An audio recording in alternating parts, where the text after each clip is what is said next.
If you're blue and you don't know where to go to, why don't you go where fashion sits? Young Frankenstein is just one of the films that made Mel Brooks a comedy legend. Now at age 99, Brooks is the subject of a new documentary directed by one of his biggest fans, Judd Apatow, who's talking with Tracy Smith. I'm very honored to be asked to present the award for Best Director, because I'm pretty sure that means the Globes people think I'm also one of the best directors. At the Golden Globes last week, Judd Apatow cracked up the room, but he's more at home behind the camera. You're gonna look good after this, man. Thanks, man. Apatow has helped create some of the more memorable moments on film. 1, 2, 3. Oh, you! None of these journals are the same. He's also made documentaries about some of his idols, like Gary Shandling and George Carlin. This is your home. You have a giant Buddha.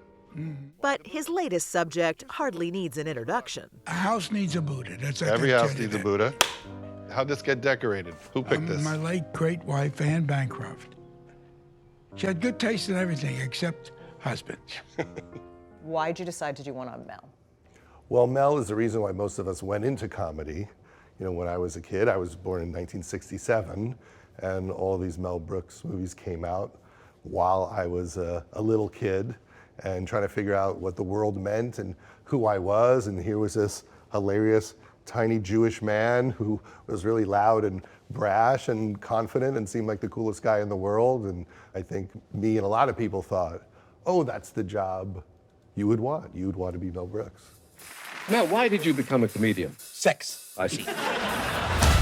Mel Brooks, the 99-year-old man, streams this week on HBO Max. Co-directed by Michael Bonfiglio, it's the surprisingly personal origin story of a comedy legend. A Brooklyn kid raised by a single mom whose 4 sons went off to war. I was sent from a provincial tenement in Brooklyn to France, 1104th Engineer Combat Battalion. And the Germans had just left France? Yeah. And so your job was to make sure they didn't leave behind booby traps? Right. 45-degree angle with your bayonet, go through the soil, find, tink, tink, oh. And I said to him, you know, did you ever think that you were gonna die? And he goes, only every second of every day. Oh my goodness. Mel Brooks came home from the war, but he never really stopped fighting the Nazis. Springtime for Hitler and Germany. Why do you think Hitler was a frequent target for him? The fear that it was gonna happen again. And then if you don't keep pointing out how horrifying this is, then it can, you know, slowly bubble back up, which is something we see right now.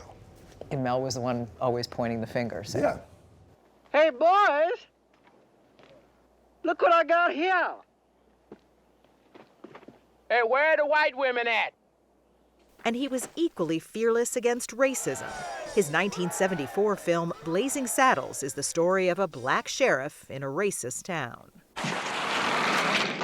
Critics were divided over the raunchy comedy, but it was a monster hit with moviegoers. Yes?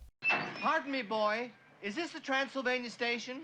Yeah, truck 29. And just a few months later, he came out with this. Walk this way. This way.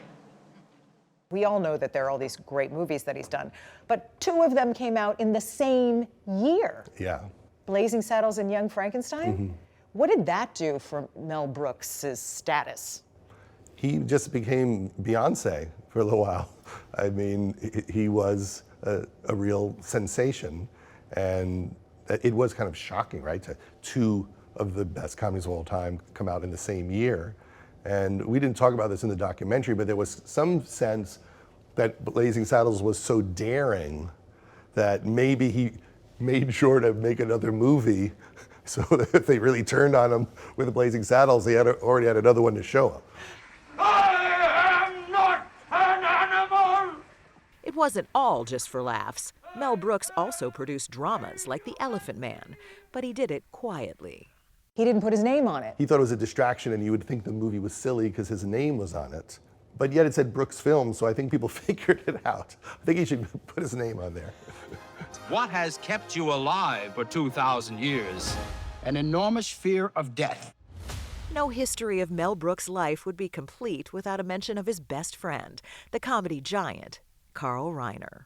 It's one of the great friendships of all time because they were friends for, 70 years, maybe more. And, some people are just magic together. They just fit. And they adored each other more than I've ever seen two people adore and respect each other. And I asked him, what is the core of this? And he said, he's my father. Carl was only 4 years older, but Mel looked up to him. And later in life, as widowers, they leaned on one another.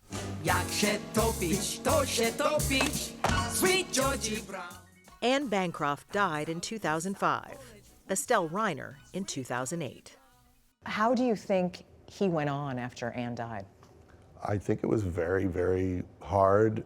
He famously would go eat dinner and watch a movie with Carl Reiner at Carl Reiner's house, and did that for many, many years. And they supported each other, and that's how both of them got through it. And then after Carl died, Mel would go to Carl's house alone and eat dinner and watch a movie. And I asked him why, and he said, because it feels like he's there in some way.